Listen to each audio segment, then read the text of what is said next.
Hello everyone and welcome. I'm excited to have you here today. Our presentation is titled Navigating Economic Fluctuations, with a focus on understanding the forces that shape growth, prices, and employment. Over the next few slides, we'll explore the business cycle, inflation, and deflation, key concepts that help us make sense of the ever-changing economy. Let's get started and dive into these important topics together. Let's take a closer look at the short-run versus the long-run Phillips curve. The Phillips curve illustrates the relationship between inflation and unemployment. In the short run, there's often an inverse relationship, meaning if you try to lower unemployment, inflation might increase and vice versa. However, in the long run, this trade-off tends to disappear and the curve becomes vertical. This indicates that, over time, inflation and unemployment are not necessarily linked in the same way. Understanding this distinction is crucial for policymakers because it informs their decisions on managing inflation and unemployment effectively. Now, this connects directly to the overall theme of the presentation, understanding the economy's rhythms. Recognizing the differences between short-term trade-offs and long-term outcomes helps us develop better strategies to promote stable growth and avoid unintended consequences. When the economy is in a contraction phase, we typically see a decline in GDP, which means the total value of goods and services produced is shrinking. Along with that, unemployment tends to rise because fewer jobs are available, and consumers tend to spend less overall. It's a challenging time for businesses and households alike. On the flip side, during an expansion, we observe rising output. More goods and services are being produced. Unemployment falls as more jobs are created, and consumer confidence grows. People feel more optimistic about the economy, so they tend to spend more, fueling further growth. It's important to remember that these cycles aren't perfectly predictable or uniform. They vary in length and severity, which means no two cycles are exactly the same. The business cycle, at its core, describes this natural ebb and flow of economic activity.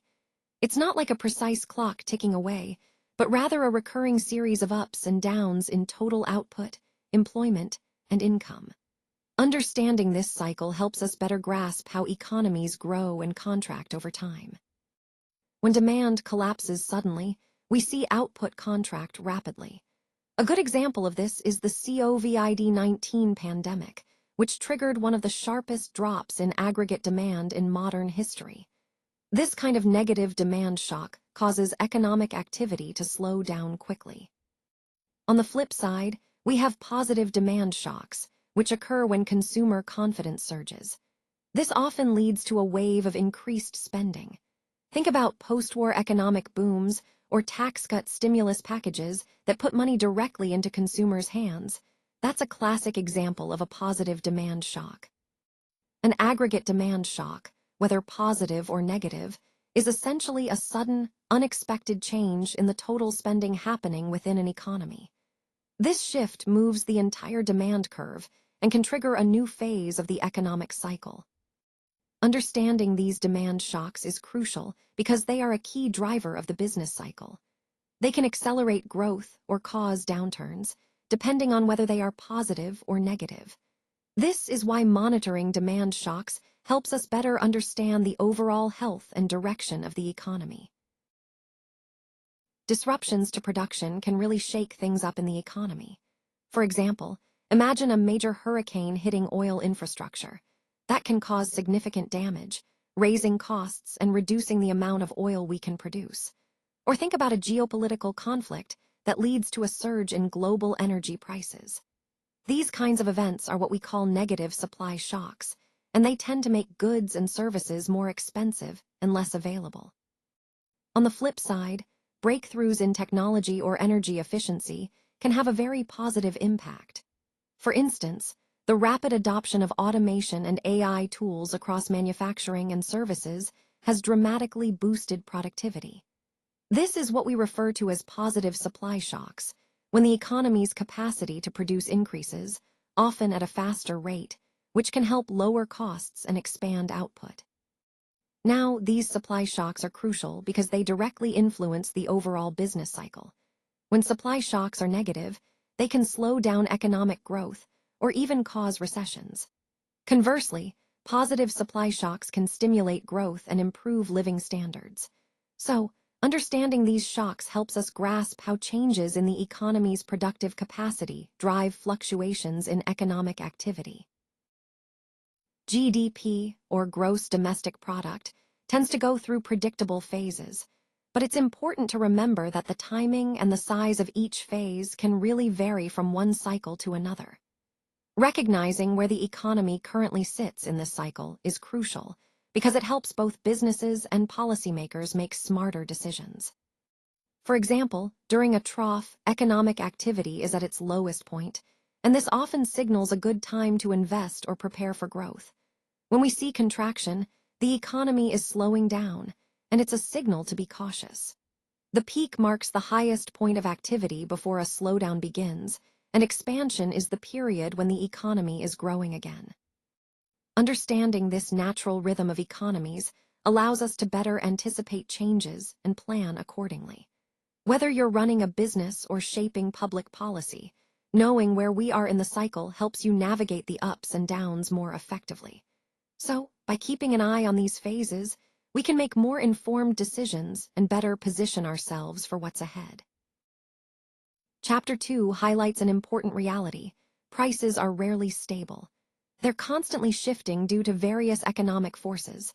Understanding what causes these changes, whether they push prices up or pull them down, is crucial for everyone. That includes households managing their budgets, firms planning their investments, and governments shaping policies. Today, we're focusing on inflation and deflation. These are the two main phenomena that describe how prices change over time. Think of prices as shifting sands.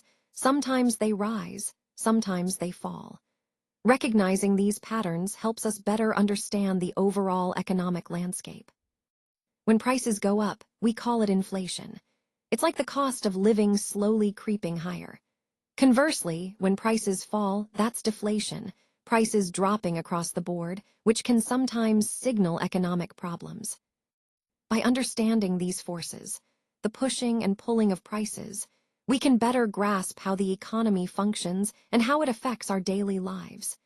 It's a fundamental part of economic literacy that enables us to make smarter decisions, whether at home, in business, or in government. Demand-pull inflation occurs when aggregate demand exceeds aggregate supply. In simple terms, it's like having too much money chasing too few goods. For example, after the pandemic, we saw a surge in consumer spending, which is part of this demand increase.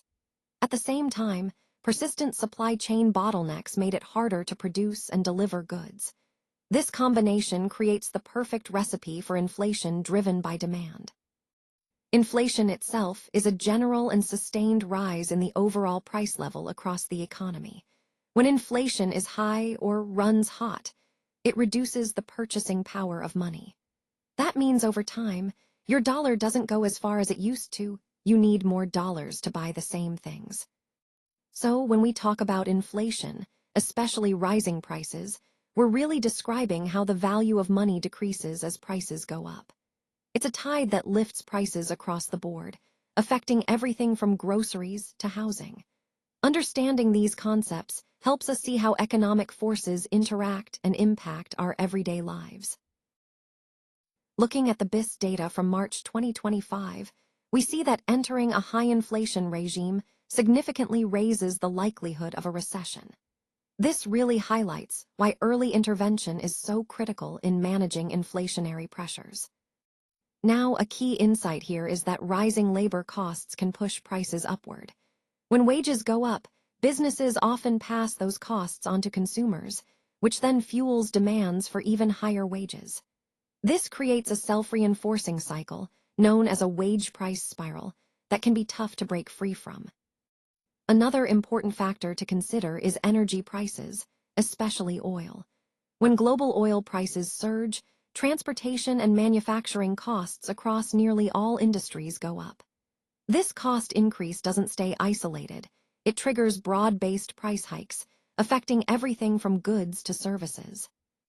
And it's essential to understand that this type of inflation, called cost-push inflation, originates on the supply side.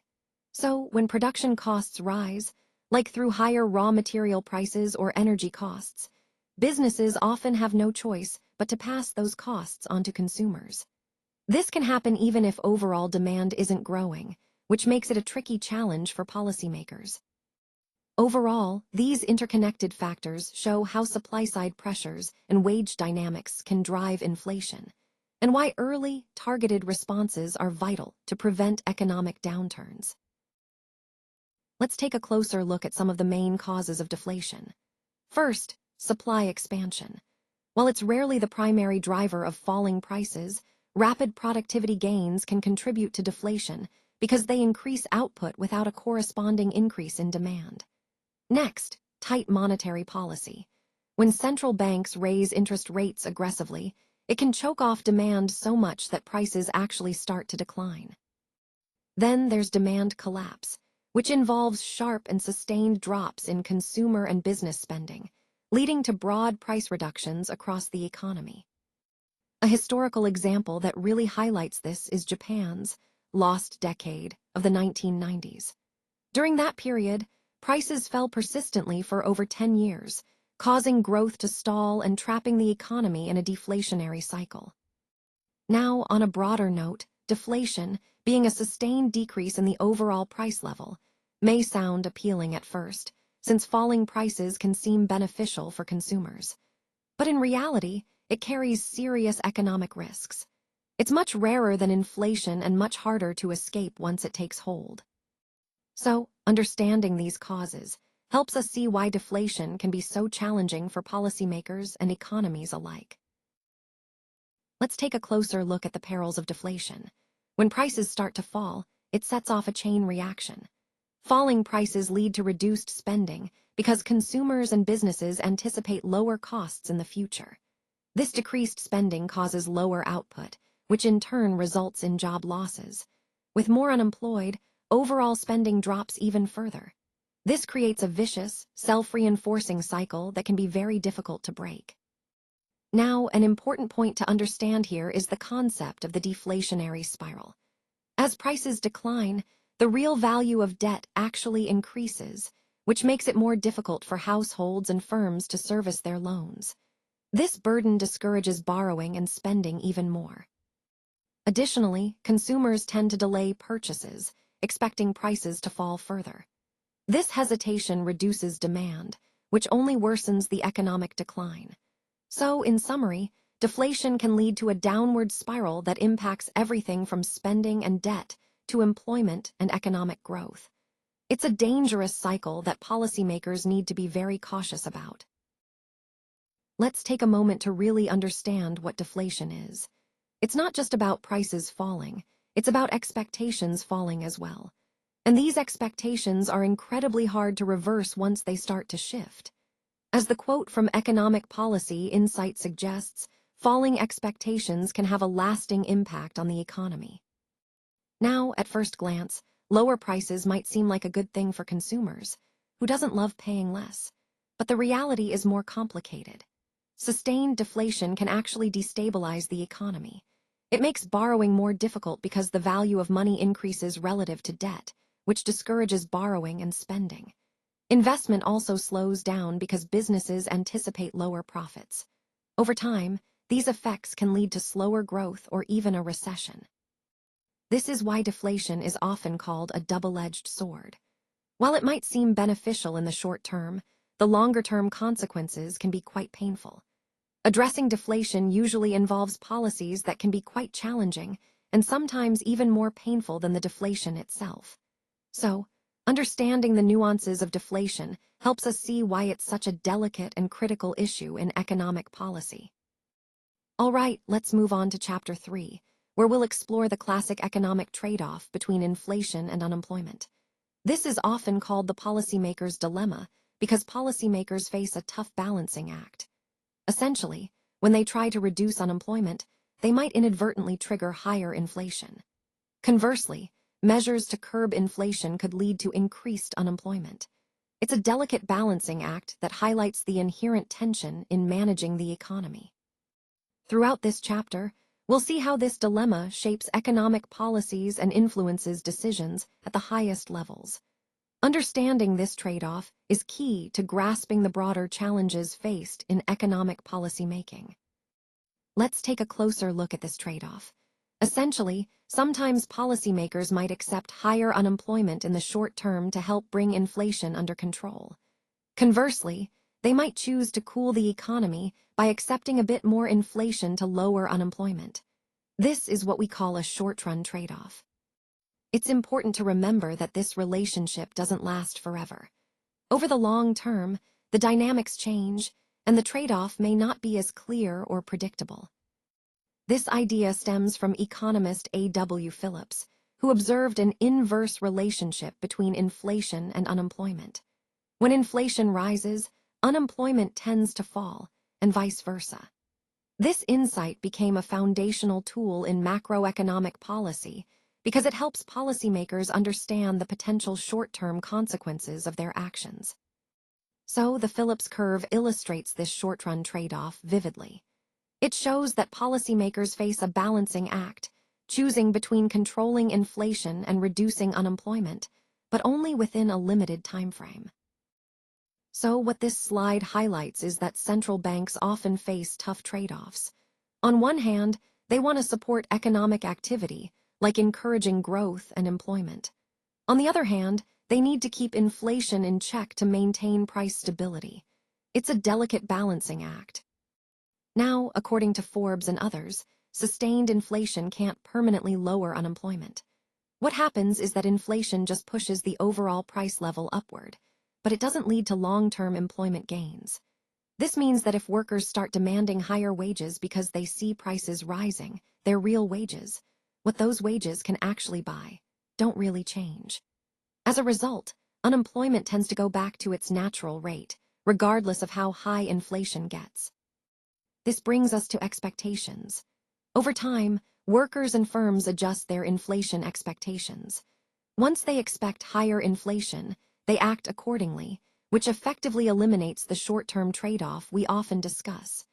That's why, in the long run, the Phillips curve is vertical at the natural rate of unemployment, also known as NAIRU. Finally, the key takeaway here is that there's no free lunch in the long run. You can't sustain higher inflation to reduce unemployment forever without consequences. It's a reminder that policies have limits, and understanding these trade-offs is crucial for effective economic management. So, here on slide 16, we're diving into the idea of the short-run curve and how it can be misleading for policymakers. It might seem like there's a permanent trade-off between inflation and unemployment, but that's actually an illusion. The short-run Phillips curve suggests that if you increase inflation, you can temporarily lower unemployment. However, this is only a short-term phenomenon. Now, the long-run perspective is quite different. The long-run vertical Phillips curve shows us that, over time, inflation has no lasting effect on unemployment. This vertical line at the natural rate of unemployment reminds us that no matter how much inflation we create, we won't achieve a permanent reduction in unemployment. This is a key point because it challenges the idea that inflation can be used as a long-term tool to reduce unemployment. Instead, in the long run, the economy gravitates back to its natural unemployment rate, regardless of inflation levels. So the main takeaway here is that while the short-run Phillips curve might tempt policymakers with the promise of lowering unemployment through inflation, the long-run reality is quite different. Sustained inflation doesn't buy us lasting improvements in employment levels. It's a sobering reminder of the limits of using inflation as a policy tool over the long haul. Let's take a closer look at what Forbes et al. Discussed in May 2025. They pointed out that during the post-pandemic tightening cycle, the sacrifice ratio was actually quite low by historical standards. But it's important to remember that this measure can often underestimate the true costs of tightening. Why? Because it tends to ignore changes in the price level and the distributional impacts across different groups. Now, moving on to how central banks actually respond. They typically use interest rate cycles, raising rates to cool down inflation and cutting rates to stimulate economic growth when needed. Each of these adjustments comes with a cost, which we measure using what we call the sacrifice ratio. This ratio tells us how much output we lose for each unit of inflation we manage to reduce. So, understanding these rate cycles and the sacrifice ratio helps us grasp the trade-offs central banks face when trying to stabilize prices without overly harming economic activity. It's a balancing act that's core to monetary policy and crucial for maintaining overall economic stability. Clear, consistent communication is crucial because it really helps reinforce a central bank's credibility. When markets and households trust what the central bank says, they can plan with greater confidence and stability. This is where forward guidance comes into play. It's a way for the central bank to communicate its future intentions clearly, which helps anchor expectations. Research by Forbes and colleagues in 2025 shows that credibility is the one factor most closely linked to positive outcomes in monetary policy. Interestingly, maintaining credibility doesn't require difficult trade-offs. It's more about being transparent and consistent. That's why credibility can be seen as the only win-win in this context. A credible central bank also keeps inflation expectations stable. When expectations are anchored, it reduces the output costs associated with bringing inflation down, meaning we don't have to sacrifice as much in terms of economic activity to control inflation. So, in summary, central bank credibility is really the key to smoother adjustments in the economy. When people believe in the central bank's commitment and clarity, it makes the whole process of managing inflation and economic stability much easier and more effective. Well-designed policy can actually help smooth out the economic cycle, even if it can't eliminate all the fluctuations entirely. The key is to build and maintain credibility at the central bank before any crises even happen. That way, when a shock occurs, people trust that policymakers will respond effectively. It's also important to weigh the short-term costs of policy actions against the long-term goal of stability. Sometimes tough decisions need to be made today to ensure a healthier economy tomorrow. Clear communication plays a crucial role here. By explaining our decisions and expectations clearly, we can help anchor market expectations and reduce the costs associated with adjustments. Now, when we think about what policymakers must do, demand and supply shocks are the main drivers of business cycles. These shocks are often unpredictable in their timing, but with the right tools, they can be managed effectively. Inflation and deflation each come with their own risks, so responding early and credibly is vital. Waiting too long can make the situation worse. And of course, there's the well-known short-run trade-off between inflation and unemployment. It's real. When inflation rises, unemployment might temporarily fall, and vice versa. But the long-run perspective is clear. There's no such thing as a free lunch. Permanent gains without trade-offs just don't exist in economics. So overall, the key takeaway is that thoughtful, credible, and well-communicated policies are essential for navigating the uncertainties of the future. They help us manage shocks, stabilize expectations, and keep the economy on a sustainable path. Achieving sustainable growth with stable prices is our ultimate goal. It's important to remember that short-term fixes should never compromise our long-term credibility. We need to think long-term in our policies and decisions. Keeping inflation anchored is crucial. Neither runaway inflation nor deflation benefits long-term prosperity. Stable prices foster a healthy economic environment where growth can thrive. To manage price stability effectively, we must identify whether shocks to the economy are demand-driven or supply-driven. This understanding helps us select the right policy responses, ensuring we address the root causes without unintended consequences. Diagnosing the economic cycle involves understanding how aggregate demand and supply shocks influence inflation and unemployment. Recognizing these dynamics helps us better navigate periods of inflation and deflation, making our responses more precise and effective. In summary, making informed decisions based on these insights is key to maintaining a stable economy.